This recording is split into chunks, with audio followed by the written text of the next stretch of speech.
दिसंबर के बाद से जो ये स्टार्ट हुआ है, हम्म, ये इवेंट्स क्या क्रोनोलॉजी में चले हैं, वो अब क्रोनोलॉजी दिसंबर समझाइए। की बात, पहले 100 दिन की वॉर में, ठीक है, अब हर दिन का तो हम नहीं बता सकते कि पहले 100 दिन में क्या नुकसान हुआ। पहले ही 100 दिन में 10,000 यूक्रेनियन सोल्जर्स की डेथ हो गई। अब वो फूड चेन, वो एक जो सप्लाई चेन थी उनकी, वो पूरी डिसरप्ट हो सप्लाई गई है। चेन। सैंक्शन लगाया कि अब ये एयरक्राफ्ट हम वापस ले रहे हैं, लीज कैंसिल कर रहे हैं, so it officially became EU की एयरक्राफ्ट। अब ना रशिया ने बोल दी कि हम तो वॉर में बिजी हैं, हम आपका प्लेन वापस से लौटाएंगे नहीं, आप ही को लौटाने वापस ले जाने के लिए आना पड़ेगा, वो तो आ नहीं सकते वॉर के बीच में। नाउ ईयू सैंक्शन तो लगा दिया, बट अब ईयू को एक तरीके से पेमेंट भी करना है रशिया को, क्योंकि उन्होंने इलीगली पार्क करके रखा है रशियन सॉइल पे अपने प्लेन्स को।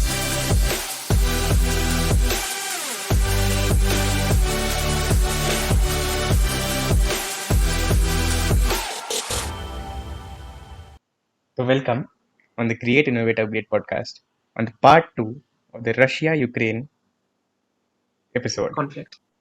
तो लास्ट एपिसोड में हम लोग बात कर रहे थे कि ये रशिया यूक्रेन का कॉन्फ्लिक्ट स्टार्ट कहाँ से हुआ, बेसिकली इसका प्रीफेस क्या था, हिस्ट्री क्या थी। आज ये बात करना है। पहली बात तो ये अभी क्या हो रहा है प्रेजेंटली, या ये बताओ अभी जो दिसंबर के बाद से जो ये स्टार्ट हुआ है, ये इवेंट्स क्या क्रोनोलॉजी में चले हैं, वो अब क्रोनोलॉजी दिसंबर समझाइए। की बात, हो गई। तो क्या हुआ कि 7 दिसंबर को हम्म। व्लादिमीर पुतिन की जो बाइडेन से बात हुई। ठीक है, जो बाइडेन ने ये बात करना शुरू किया कि ये रिगार्डिंग क्वेश्चन किया कि क्या इतनी डिप्लॉयमेंट क्यों हो रही है। हाँ, तो कहता है कि दिस इज बिकॉज ये हमारे लिए सिक्योरिटी थ्रेट है कि Ukraine wants to join NATO. Hmm. They take it as a security threat. So इसलिए कॉन्सिक्वेंसेज जो अभी जो यूक्रेन आने वाले और अभी इसी वजह से हो रहे हैं, just because they wish to join NATO. And ये भी ऐसे इसलिए भी क्योंकि they don't want to share their border with a NATO aligned country. ठीक है, हम्म। दे वांट टू, मतलब उनको अपनी बाउंड्रीज नहीं शेयर करनी। That's why they called it a security threat. सही बात है। क्योंकि नेटो की पॉलिसी है कि अगर आप किसी भी किसी भी नेटो कंट्री पर अटैक होता है तो पूरी नेटो कंट्रीज को सपोर्ट करती है। मतलब हम्म। अटैक एक पे हो तो वो पूरा अटैक ऑन नेटो माना जाता है। हम्म। ठीक है, तो अब क्योंकि पुतिन और जो बाइडेन की बात हो गई, मतलब सीरियस बात थी तब तक, मतलब पूरी डिप्लॉयमेंट चल रही थी। ठीक है, बॉर्डर्स तो पे ना। हाँ, बॉर्डर्स पे। तो अब ना यूक्रेन के दो रीजन हैं, थोड़ा मुश्किल नाम है इनका, लुहान्स्क एंड डोनेट्स्क। ओके, अच्छा। ये दो ईस्टर्न ईस्टर्न यूक्रेन की दो रशिया से लगती बॉर्डर का वो रीजन है। हम्म। तो उस रीजन में क्या था कि सिंस जब हमने बात करी थी 2014 में, जब all the protest were going on, तो ये दो पर्टिकुलर रीजन थे जहां पे लोग चाहते थे अकॉर्डिंग टू सेंसस के रशिया से अलाइंड रहना चाहिए, है ना। They supported Russia. यूक्रेन जो आने गवर्नमेंट वाले, थी, उस करंट गवर्नमेंट अलाइन रहनी चाहिए रशिया से। हाँ। हम्म। तो अब अभी भी ऐसा ही है। तो ऑन 21 फरवरी दिस ईयर 22 में रशिया ने Luhansk people's republic and Donetsk people republic को एक कंट्री घोषित कर दिया। दिस मतलब एक सेपरेटिस्ट यूक्रेन का उन्होंने एक सॉवरेन कंट्री डिक्लेयर कर दी। हम्म। मतलब जैसे पाकिस्तान से टूट के बांग्लादेश बना, समझा। सेम सेम एक ऐसा ही सिनेरियो था। ठीक है, एंड उसी दिन उन्होंने रशिया ने अपनी पूरी मिलिट्री जो भी थी, मतलब डिप्लॉयमेंट कर दी उस रीजन के अंदर। उस रीजन के अंदर। जो ओके। कि अब क्योंकि एक्चुअली वो अब तो देखेगा वो टूट के, अब देख सकते हैं कि वो रशिया की अब यूक्रेन के अंदर आ चुके थे वो। ठीक है, पहले ओके। सिर्फ रशिया ने उनको कंट्री माना अभी तक। ठीक है, ओनली वन कंट्री उन्होंने फॉर्मली एक्सेप्ट कर लिया ऑफिशियली कि ये दो कंट्रीज हैं। तो अब उस रीजन में डिप्लॉयमेंट हो गई रशियन ट्रूप्स की। एंड ऊपर से अगर आप देखें नॉर्दर्न साइड में बेलारूस टच करता है बॉर्डर को यूक्रेन की। एंड बेलारूस बहुत अच्छी टाइज है, जो हमने पहले बताया था, बेलारूस और रशिया की कितनी अच्छी टाइज है। उसके बाद ऑन 24 फरवरी, हमको पता ही है वो डे, तो जब पुतिन ने ऑफिशियली अनाउंस कर दिया था कि ये एक ऑपरेशन है। ठीक है, हाँ उसको हाँ। वॉर एज वॉर कभी डिस्क्राइब नहीं किया। It is a war, it is not a war, it is an operation, special military operation. Hmm. And invade कर दिया रशिया ने यूक्रेन को। ठीक है, अब वॉर तो वॉर है यार, मतलब नुकसान तो होता ही है, जान मान सब पूरा सबका, है ना। दो क्या कहते हैं, रेफ्यूजी पे तो हम करेंगे बात कि मतलब क्या नुकसान हुआ है अभी तक। तो हम्म। प्रेसिडेंट जेलेंस्की ने उसी दिन शायद मार्शल लॉ शायद हो गया था डिक्लेयर, मार्शल लॉ जहाँ पे मिलिट्री मतलब देखती है भाई ऐसी सिनारियो में गवर्नमेंट नहीं, मार्शल लॉ हो जाता है। तो प्रेसिडेंट जेलेंस्की ने बताया कि पहले 100 दिन की वॉर में, ठीक है, अब हर दिन का तो हम नहीं बता सकते कि पहले 100 दिन में क्या नुकसान हुआ, कि पहले ही 100 दिन में 10,000 यूक्रेनियन सोल्जर्स की डेथ हो गई। अच्छा 100 डेज में बस 10,000 सोल्जर्स, ओके मतलब ठीक है। एंड उसके बाद अब अगर हम देखें कि आज प्रेजेंटली रशिया कौन से यूक्रेन के पार्ट्स को कंट्रोल करता है, ठीक है, तो वो यूक्रेन रशिया करंटली जो बहुत इंपॉर्टेंट सी पोर्ट सिटी है यूक्रेन की, मारियोपोल, उस पर उनका पूरा कंट्रोल है ना। तो वो जो फूड से पूरा फूड चेन वाली एक पूरी एक फूड चेन वाला तो सप्लाई, हम लोग का है ही कि यूक्रेन बेसिकली वर्ल्ड का ब्रेड बास्केट है। एक यूक्रेन का पार्ट है और रशिया का भी एक पार्ट है जो प्रेरीज बोलते हैं, वो पूरा ब्रेड बास्केट है। Like I think 400 million people को फीड कर सकता है वो एरिया, इतना उसमें खाना उगता है यूक्रेन में। एंड मतलब कितना है, क्या क्या उसमें 50% अपना सनफ्लावर का सप्लाई है, फिर 10% ग्रेन का सप्लाई है, 13% कॉर्न का सप्लाई है। बहुत बड़ा बड़ा मतलब ह्यूज चंक्स है एक छोटे से कंट्री से पूरे वर्ल्ड का खाना में का पार्ट। एंड इस वॉर की वजह से 30% से ज़्यादा तो वो एरिया ही डिस्ट्रॉय हो गया जहाँ पे खाना बनता ग्रो होता था, फार्म लैंड। एंड उससे उसके बाद जो है वो मारियोपोल के रशिया के पास जाने की वजह से, या रशिया के पास नहीं बोलना चाहिए, ऑलमोस्ट मारियोपोल जो पोर्ट था वो अब यूक्रेन के कंट्रोल से बाहर जा चुका है। तो अब वो फूड चेन, वो एक जो सप्लाई चेन थी उनकी, वो पूरी डिसरप्ट हो सप्लाई गई है, चेन। पूरी और पूरी की अभी पूरी डिसरप्ट हो गई है।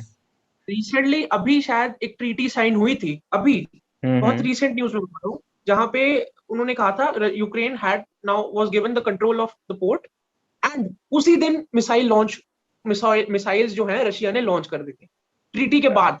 कहाँ पे लॉन्च की थी मतलब? वही मारियोपोल, क्योंकि अब मारियोपोल पे? देवर मतलब हाँ, ये दो कंट्रीज मतलब देवर नाउ ओके कि चलो ठीक है सप्लाई चेन में ओके वील कंटिन्यू दिस, है ना, पूरा एक्सपोर्ट शुरू करते हैं, ठीक है।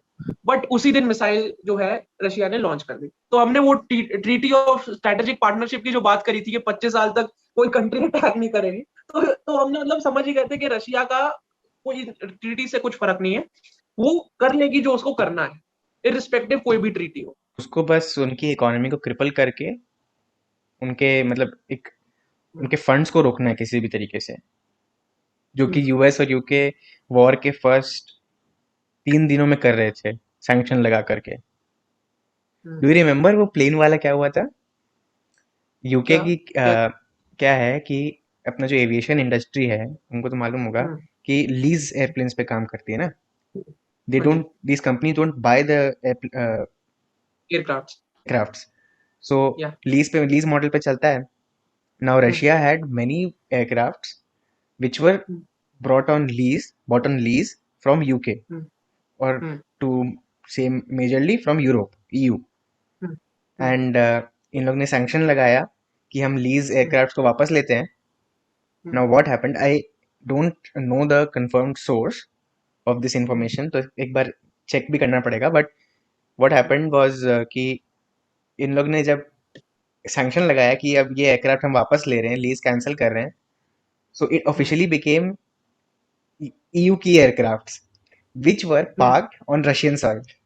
अब ना रशिया ने बोल दिया कि हम तो वॉर में बिजी हैं, हम आपका प्लेन वापस से लौटाएंगे नहीं, आप ही को लौटाने वापस ले जाने के लिए आना पड़ेगा, वो तो आ नहीं सकते वॉर के बीच में।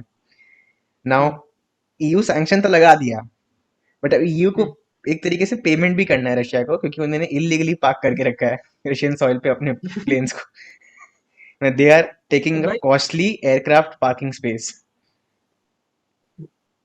अरे, एंड अभी जैसे हम मतलब उस टॉपिक पे बात कर रहे थे कि मतलब रशिया की अभी मतलब मारियोपोल पे तो मतलब बहुत बड़े रीजन पे अभी उनका वो है, तो अभी भी मतलब जापोरोजिया एक यूक्रेन के, मैं कुछ मतलब बहुत मुश्किल स्पेल करने वाले वर्ड्स है भाई, मतलब एक तो माइलोखाई एंड खेरसन, मतलब अभी भी इन रीजन्स पर रशिया एनेक्स कर चुकी है, उन पर पूरा कंट्रोल है।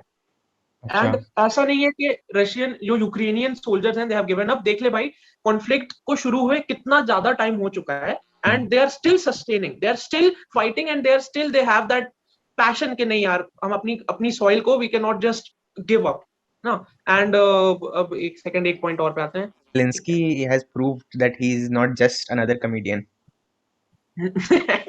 हाँ यार, ये अच्छी बात है, कोट कर सकते हैं। हाँ तो In यार international अब politics, and अब उसने प्रूव कर दिया कि नहीं, मैं एक्चुअली एक कॉम्पिटेंट प्रेसिडेंट बनने के लायक हूँ। Like he fought with his nation. मतलब एक एक पर्सपेक्टिव है लोगों में कि यार मान ही लो ना यार कि नेटो को, आपको मान लो, कह दो कि नहीं जाएंगे नेटो में, वॉर खत्म हो जाएगी। क्या एक बट सॉवरेनिटी भी तो कुछ है ना।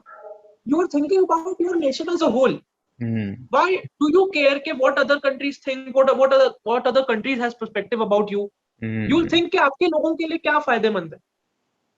Like the same is happening with India right now कि all over the world एक एक एंगर है लोगों में about Russia, Russia attacking Ukraine, okay. Hmm. And sanctions, देख, सैंक्शंस तो ओके ठीक है, हर कंट्री लगा भी रही है। Hmm. यूएसए ने इतने सैंक्शन लगा लिए, एंड इतने सारे बैंक्स ने, नेटफ्लिक्स तक ने अपने मतलब सब्सक्रिप्शन ले लिए वापस रशिया में जो है, जितने भी पॉपुलेशन है ना। तो India at this time, India मतलब is thinking about its own, क्या कहते हैं, हमारा फायदा कहाँ होगा।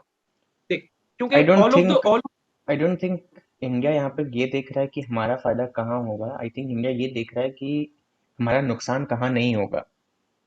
ये दैट इज ये एक दोनों में बेटर फर्क है, फ्रेम करने का। क्योंकि हम्म, अगर वो खाली देख रहा हो कि हमारा फायदा कहाँ होगा, तो वो यूएस जैसा बन जाएगा कि बैठे रहो, पॉपकॉर्न खाओ, हम्म। दोनों दोनों तरफ को बेचो सामान, एंड प्रॉफिट वॉर प्रॉफिटियरिंग करो।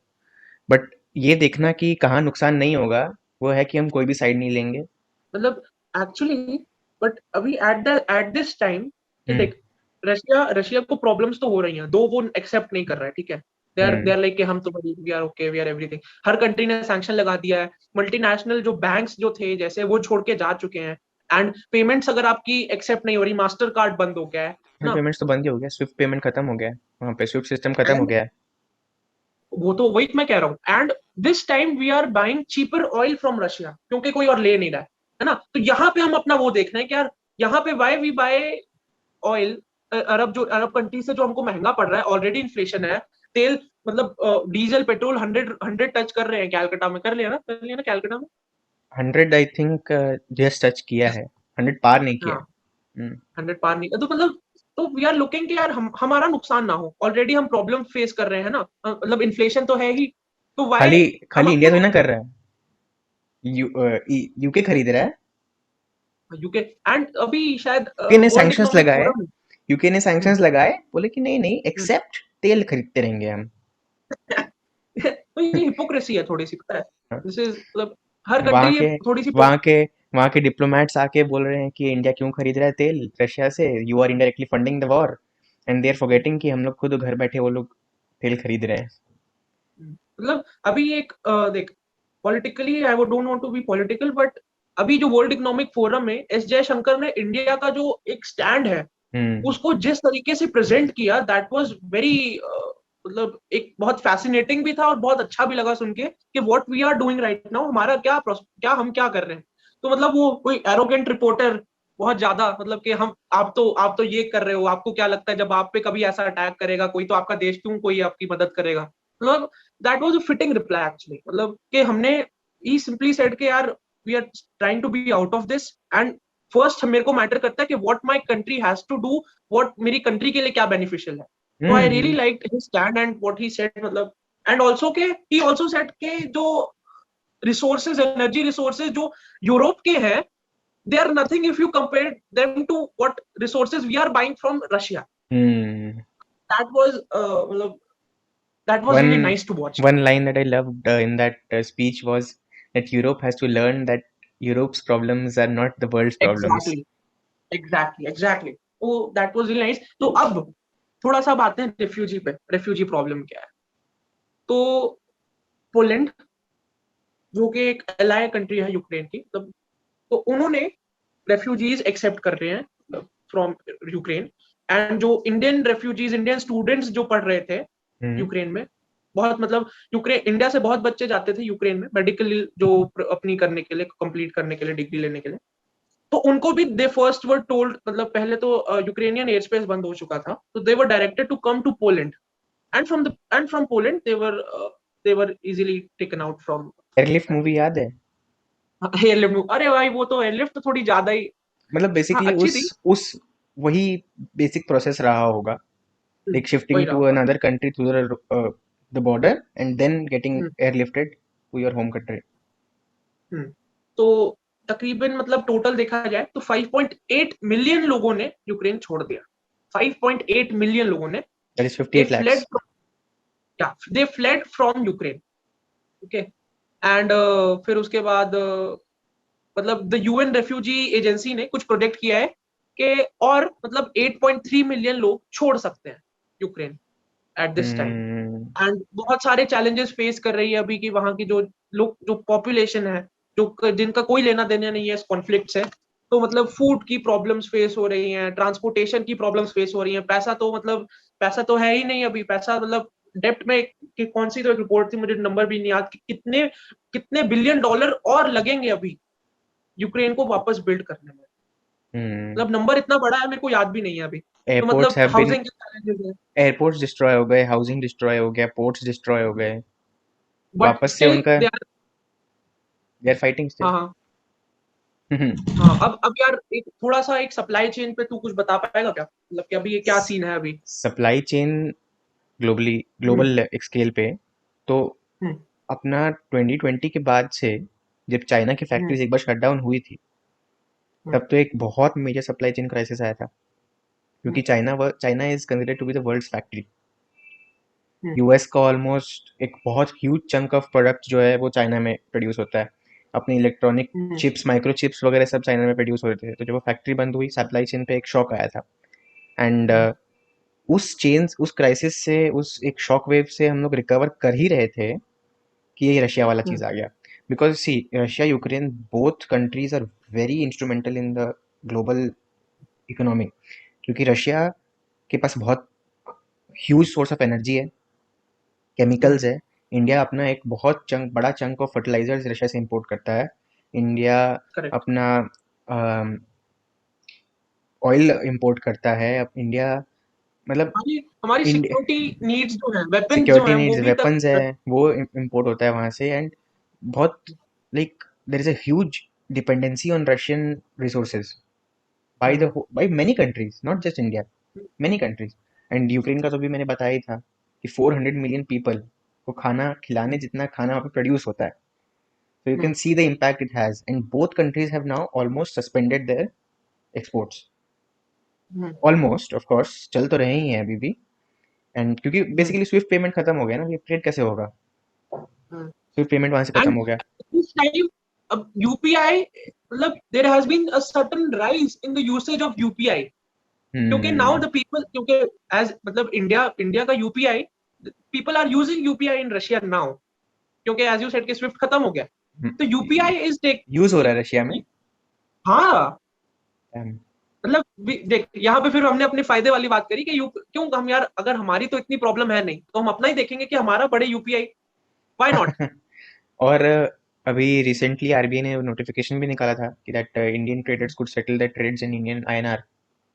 हम्म, सो बेसिकली अभी क्या होता है, अभी फॉरेन ट्रेड कैसे चलता है, जो स्विफ्ट सिस्टम है कि hmm, suppose you are sitting in Dubai and I am in India, hmm, तुमको मुझे हम्म, कुछ बेचना है। So what you will do is, तुम अपने एक बैंक से, तो मतलब हम्म, तुम्हारे वहाँ पे है एक एचडीएफसी बैंक, तुमने हम्म, एचडीएफसी बैंक को बोला कि मुझे इतना डॉलर चाहिए, समझ लो हम्म, $1000 चाहिए। तुम अपना हम्म, करेंसी में कन्वर्ट कर दोगे डॉलर। अब हम्म, वो डॉलर क्या होता है कि जो तुम्हारा एचडीएफसी बैंक है ना, they have hmm, there an a branch in USA. Hmm, ठीक है, यहाँ पे मेरे पास एक्सिस बैंक है मान लो, एंड उनका भी एक हम्म, ब्रांच यूएसए में खुला हुआ है। हम्म, अब मैं जब यहाँ से जब डॉलर खरीद रहा हूँ, तो एचडीएफसी क्या करता है, तुम्हारे लिए और मेरे लिए, एक्सिस एक्सिस बैंक, ये दोनों उतना उतना अकाउंट, उतना उतना पैसा मेरे अकाउंट में वहां डाल देते हैं यूएसए में। वहां पे तो डॉलर हम्म, चल रहा है यूएसए इंटरनली, वो लोग वहां पे हम्म, डॉलर मेरे अकाउंट में डाल देंगे। Hmm, now both these banks have one one account in one common American bank, say hmm, JP Morgan, उन हम्म, दोनों का अकाउंट है वहां पे। हम्म, और उन दोनों के अकाउंट में अब वो पैसा ट्रांसफर होगा मान लो हम्म, तुमको मुझे देना है, तो तुम HDFC JP मॉर्गन को देगा $1000, ये बोल के कि हम्म, इसको अभिज्ञान गुप्ता के अकाउंट में डालना है। जेपी हम्म, मॉर्गन वहां पे ट्रेड सेटल करेगा, एंड फिर हम्म, उसके बाद वो तुम्हारे अकाउंट में यहाँ पे डिजिटली दिखाया जाएगा कि तुम्हारे पास इतना डॉलर आ गया है मेरे पास। अब मैं हम्म, यहाँ पे उसको कन्वर्ट कर लूंगा अपने INR में, वो एक्सिस हम्म, बैंक अपना खुद से कर देगा।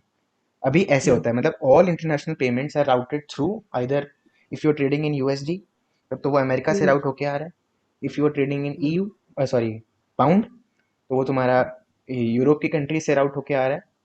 तो ऐसे हम्म, अभी ट्रेड चल रहा है। अगर INR में ट्रेड होना चालू हो जाता है, सो व्हाट विल हैपन कि जैसे कि अभी 34 कंट्रीज उसके लिए मान गई हैं INR में ट्रेड करने के लिए। तो एंड हम लोग, कतर में तो लाइक यूसेज भी शुरू हो गया कि Indian rupees like outside shops it is written कि Indian rupee is accepted here. मतलब रिसेंटली ये फोटो मतलब सर्कुलेशन में आया था तो इट वाज वेरी मतलब बहुत अच्छा लगा देख के यार इंडियन रुपी आउटसाइड इंडिया मतलब यूजुअली तो व्हाट्सएप पे नहीं था। नेपाल नहीं व्हाट्सएप पे नहीं था व्हाट्सएप पे नहीं था भाई हाँ हाँ। सो ये बेसिकली क्या, बिसाइड्स अब क्या होगा कि कतर की एक बैंक मान लो यहाँ पे एक ब्रांच खोलेगी, हम लोग यहाँ पे एक अकाउंट खोलेंगे वहाँ पे कतर में, एंड ऐसे ट्रेड जो अपने मैंने बोला ना कि US में यहाँ पे वहाँ जाता है, फिर वहाँ से डॉलर से यहाँ से ट्रांसफर होगा विथ कटिंग डाउन US, मतलब हमको एक थर्ड पार्टी चाहिए ही नहीं, हम लोग आपस में ही कर लेंगे। उससे क्या होगा, फीस बहुत बचेगी, एंड डिपेंडेंसी खत्म होगी, क्योंकि US तो लगा ही रहता है कि कब हम, मेरे मतलब का कुछ काम नहीं हुआ तो हम सैंक्शन लगा दें। तो अब तो इससे मेनी कंट्रीज अपना स्विफ्ट सिस्टम से डिपेंडेंसी हटाना चाह रही, जो रशिया के साथ हुआ, क्योंकि हम अपने मन का कुछ कर ही नहीं पाएंगे। कुछ अपना मैंने अपने मन के अपने कंट्री के बेनिफिट के लिए किया, एंड तुरंत US अपना आके सैंक्शन लगा जाएगा। हम ये एक पूरा part lessons learn from the war जो वर्ल्ड देख सकेगा कि हम्म। हमको क्या करना चाहिए जो पर्टिकुलर हमने डिस्कस किया अभी। ये सेल्फ हाँ एंड डिपेंडेंसी ऑल्सो बढ़ानी है। सो एंड में मतलब एट प्रेजेंट अभी रियल टाइम अभी आज क्या डेट है आज है 31st ओके हम्म। ठीक है तो अभी रिसेंट न्यूज क्या है एंड व्हाट इज मतलब अभी क्या आगे होने वाला है। हम्म। तो जो प्रेसिडेंट जेलेंस्की है हम्म। उन्होंने अभी कल कहा कि नाउ चीजें और वर्स होती जा रही हैं क्योंकि अब नाउ रशिया इज गेटिंग क्या कहते हैं थोड़ा सा एक वो हो रहा है it is getting impatient. Impatient हाँ कि अब नहीं हो पा रहा है। तो नाउ जेलेंस्की ने कहा है कि things are going to get worse and जो रिमेनिंग सिविलियंस हैं वो सब इवैक्यूएट हो जाए सब के सब मतलब नाउ अच्छा। देश में सिर्फ प्रेसिडेंट उसके एडवाइजर्स और आर्मी रहे everyone else should evacuate right now मतलब वो नीड ऑफ द आवर है अभी कि सिविलियंस चुपचाप चले जाएं क्योंकि इनका कॉन्फ्लिक्ट में कोई लेना देना नहीं है and they should move out. तो यूएन के अकॉर्डिंग कुछ 5500 सिविलियंस की डेथ अभी तक हो चुकी है ओके। 5500 यानी एंड तकरीबन 7500 are confirmed wounded seriously and non serious सब कुछ मिला के टोटल 7500 वुंडेड है। हम्म। अब यूक्रेनियन यूक्रेनियन गवर्नमेंट के अकॉर्डिंग उनके तकरीबन 6000 सोल्जर्स प्रिजनर्स ऑफ वॉर हैं जिनको रशिया ने कैप्चर कर लिया जिंदा। प्रिजनर्स ऑफ वॉर तो UN का बहुत बड़ा एक ट्रिटी है ना, एक बहुत बड़ा क्लॉज है कि आप रख नहीं सकते। हम किस ओके। कंट्री की बात कर रहे हैं अभी रशिया। या वी आर टॉकिंग अबाउट, या। एंड वी ऑल्सो नो कि वो ट्रीटी को कितनी अच्छी तरीके से मानते हैं मतलब दे आर वेरी मच के भाई कहा है तो मान ही लेना चाहिए है ना। हाँ। एंड तो अब मैंने अभी रिसेंट न्यूज़ में देखा था कि अब ये न्यूज़ बहुत मीडिया बनाती भी बहुत है, बट कि यूक्रेन सिविलियंस एक डिफायंस मोड में जा रहे हैं कि हम नॉर्मल लाइफ जिएंगे, आप वॉर करते रहिए, हम तो नॉर्मल लाइफ ही जिएंगे। लेकिन एक डिफायंस जा रही है कि रशिया को एक तरीके से चिढ़ा मॉक रहे हैं, मॉक हाँ कर रहे हैं, यस, कि भाई हम तो अपनी नॉर्मल लाइफ जी रहे हैं, आप क्या अटैक कर रहे हैं। एंड जेलेंस्की, अभी पैशन प्रेसिडेंट जेलेंस्की यूक्रेनियन ने, लोगों में। हाँ, पैसिव अग्रेसिव मोड में, yes yes. And president Zelensky ने तो अभी ये भी बोला कि हम लोग अपना वॉर तब तक नहीं रोकेंगे जब तक प्री February 24 पोजीशंस पे हम्म, हम लोग रशियन सोल्जर्स को पुश बैक नहीं कर दें। अजब डेडिकेशन है भाई। जब ही है। तो मतलब देख अभी मैं देख एक्चुअली हमको भी नहीं पता क्या है ना।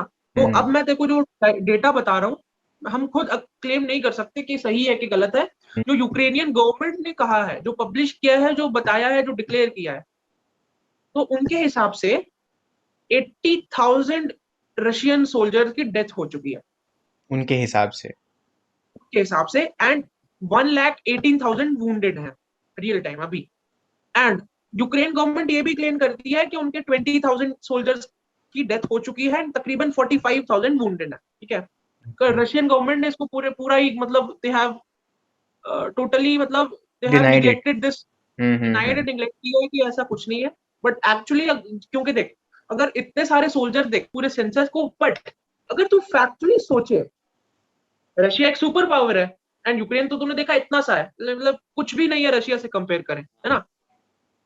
तो उनकी सक्सेस का उन्होंने इतने टाइम उसको इतने टाइम रोक के रखा, तो this census might be true. हाँ, माइट बी। क्यों नहीं रशिया सक्सेसफुल हुआ डिस्पाइट इट्स एफर्ट्स, क्यों नहीं। देयर इज ऑल्सो तो one I other think side of the coin कि यूक्रेन का जो अभी हम लोग का प्रेसिडेंट है, he comes from a media background, so he knows how to manipulate the media, he knows how to market its position, how to boost people's actually morals. And अपना जो व्लादिमीर पुतिन है, he is a master at keeping things under the wraps. Spy है वो, actually एक मतलब spy है। तो उसको मालूम है कि एक्सपायर एक्चुअल है। डेटा, हाँ है ही, एक्चुअल डेटा उसको कैसे छुपाना हाँ, है। एंड जो वैसे जेलेंस्की है हमने इसके उसको बारे में मालूम बात है। भी करी थी भाई। हाँ, एंड जेलेंस्की को ये मालूम है आता है कि एक्चुअल डेटा को अगर हमको अपने कंट्री के बेनिफिट में दिखाना है, अपने बेनिफिट में दिखाना है, तो उसको कैसे मैनिपुलेट किया जाए, how to boost people's morals, how to think, basically भी मार्केटिंग का आदमी है वो, मीडिया का आदमी है। हाँ, देख मीडिया का तो तू देख, ऑन वेरियस प्लेटफॉर्म्स वो अपीयर हो चुका है सिंस द कॉन्फ्लिक्ट। हम्म।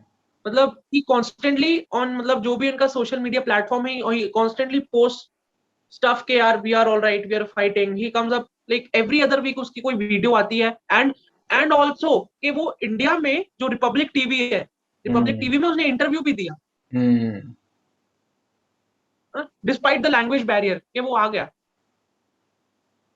तो मतलब ही स्टेज इन, मतलब वो पिक्चर में रहता है। एंड ऑल्सो देख, वियतनाम वॉर हुई, ठीक है, तो वी नो के वियतनाम को सपोर्ट किया चाइना ने, okay, hmm. China and Russia, ठीक है। एंड इसलिए यूएसए बहुत बुरी तरीके से हार चुका था, हार गया, ठीक है।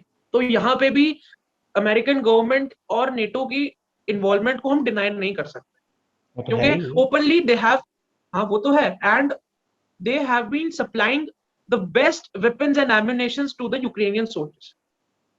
हम्म। It is for a fact कि उनको मिलती रही है, अभी भी मिलती है। तो मतलब हम्म। तू फैक्चुअली सोच, अगर इतनी, अगर यूक्रेन जैसी कंट्री को रशिया जैसी सुपर पावर क्यों नहीं एनेक्स कर पाई, इतना टाइम हो गया, 24 फरवरी थी एंड आज 31 जुलाई है। हाँ, हाँ, मतलब बहुत टाइम हो गया, तो ये अपना फेंड मतलब ऑफ कर ले पांच रहे हैं। महीने हो चुके हैं, लाइक जब पांच ये महीने वॉर हो चुके हैं। वॉर जब स्टार्ट हुआ था ना, तो सारे एक्सपर्ट्स ये बोल रहे थे तो छोटी सी कंट्री है, तुरंत अनेक्स हो जाएगी। हम्म, ऐसा कुछ भी नहीं हुआ। देख ले अभी तक चल रहा है एंड दे आर स्टिल, अभी देख ले जो क्लेम कर रहे हैं कि वो प्री 24 फरवरी वाली हम अपनी स्टेट में वापस आ जाएंगे। तो I think they have something in mind, they will plan something, there is something going on. So let hmm. Us hope for the best. मिलते हैं नेक्स्ट एपिसोड में।